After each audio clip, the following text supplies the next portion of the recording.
New developments in the controversy over President Trump's wiretapping claims. We have the ranking member of the House Intel Committee, Adam Schiff, telling Politico he believes the claims will be debunked on March 20th in an open hearing. That statement coming amid continued calls for the release of evidence to support the claims. So here's a portion of Peter Alexander's report last night on NBC Nightly News. Nearly a full week after his explosive accusation that President Obama tapped his phones, President Trump's still ignoring calls to provide any proof. The House Intelligence Committee, Republicans and Democrats, asking the Department of Justice and FBI if they have any evidence to back up the president's claim. We're going to put to rest this bogus claim from the president that he was illegally wiretapped by his predecessor. It comes as the entire Senate Intelligence Committee has been granted access to the most sensitive materials from the investigation into Russian interference in the election, an unprecedented move. So there we have Peter Alexander reporting, giving us kind of an up-to-the-moment where the reporting stands right now. But I want to get into the details of this with Democratic Congressman Eric Swalwell, a member of the House Intelligence Committee and the House Judiciary Committee. Sir, it's good to have you with me. And we heard your colleague there saying it's a bogus claim that President Obama wiretapped Trump Tower, that we do not have any evidence from the Department of Justice. Is there any evidence that you've seen of wiretapping for Trump Tower or his campaign? Good morning, Thomas. Thanks for having me back. Zero evidence, and these are just smoke bombs that the president and Steve King and others are trying to put into an investigation where the dots continue to connect. And what they are showing are very deep personal, political, and business ties between Donald Trump and people on his team and Russia. When we think about you saying that it's a smoke bomb, a lot of chaos usually creates that type of smoke, and for some people it creates opportunity. But there's a new bit of information that's now come out from one of your colleagues in the House, Congressman Steve King, who is now adding on to certain claims about wiretapping and eavesdropping. Take a listen to this. What we do suspect strongly is that General Flynn was wiretapped. We believe that President Trump was wiretapped in his conversation with the President of Mexico, wiretapped again in his conversation with the Prime Minister of Australia, and we've got the fairly definitive stories about the FISA warrants being requested. So those things seem to be factual, but we actually don't have any facts to work with on this. We know that the White House was very upset for the calls between the president and Mexico's President Peña Nieto, and also the Prime Minister from Australia, Turnbull. The fact that those calls went sideways and it became public knowledge, the White House said they would get to the bottom of those leaks. But what can you clear up beyond innuendo? Because right now there are smoke bombs coming from the right about this, but also from the left that want to point a finger that hasn't, just out of pure defense, you haven't proven the point yet of what you're trying to say either.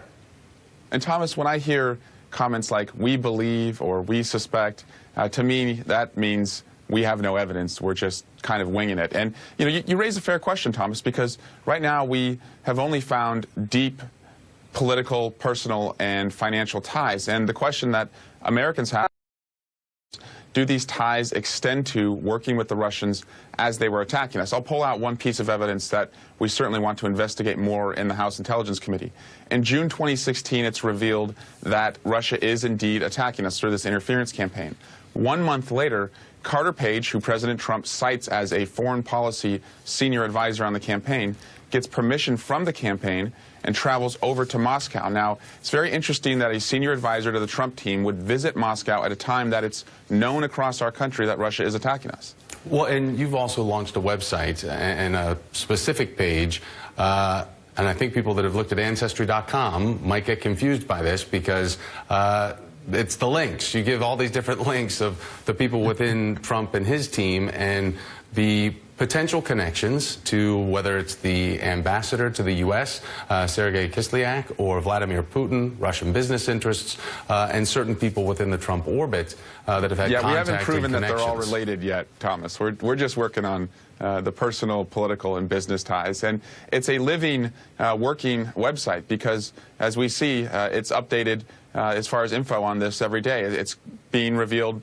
just as we speak that Roger Stone, another advisor to the Trump campaign, had extensive dealings with the hacking team that was releasing documents during the campaign to embarrass Hillary Clinton's team. So we are encouraging people to go through the website, understand why Russia is not our friend, understand the ties between Trump and Russia, understand how positions have changed within the Trump team since meeting with Russia, and then, of course, understand the evidence behind the interference campaign. And we tell people what you can do about it is ask people to support, ask members of Congress to support the Protect Our Democracy Act, which calls for an independent commission.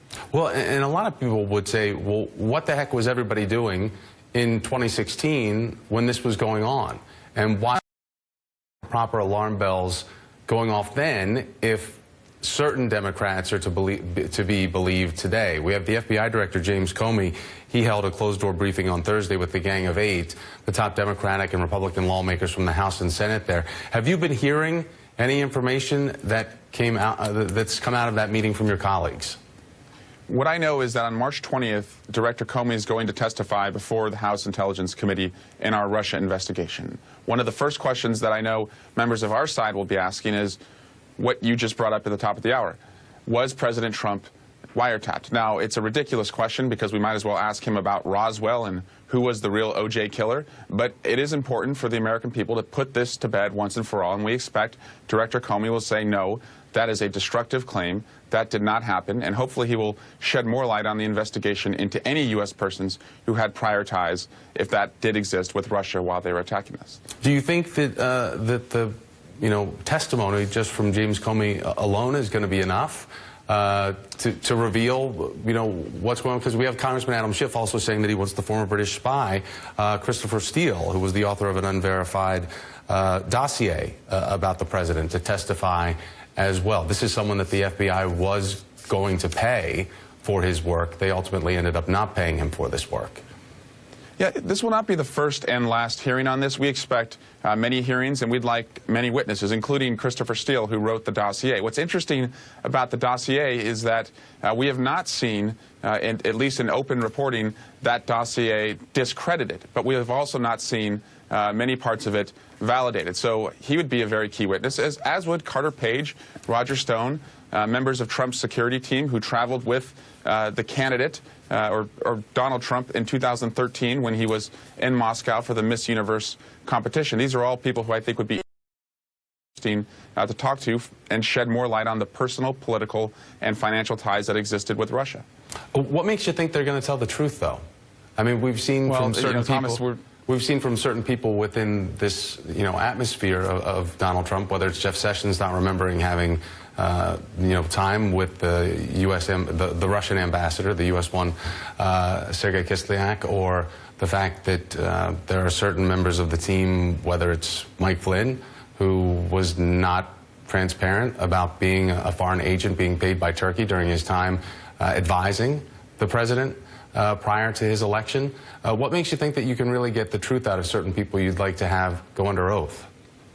Yeah, Thomas, when I was a prosecutor, I would tell juries that we actually sometimes learn just as much when we prove that somebody is not telling the truth. And when we saw that Mike Flynn had lied to the vice president and Jeff Sessions had lied twice under oath about prior contacts, that's a consciousness of guilt. They were asked about important dealings with Russia, and both of them denied it, and then later it was revealed. That actually shows that they were attempting to cover up their prior contacts. And that, I think, kind of is another stream that leads to this wider body of water of a lot of the questions around personal, political, financial ties with Russia. And again, as you pointed out, right now, there are a lot of dots that are connecting, and what the American people want to know is, were any of these individuals working with Russia as they attacked us? That investigation begins on March 20th. All right. The simplest explanation, usually the correct one, but we will wait to see exactly what comes out of March 20th. Yes, Occam's razor. Congressman Eric Swalwell, great to have you on, Democrat from California. Yep, appreciate it. Happening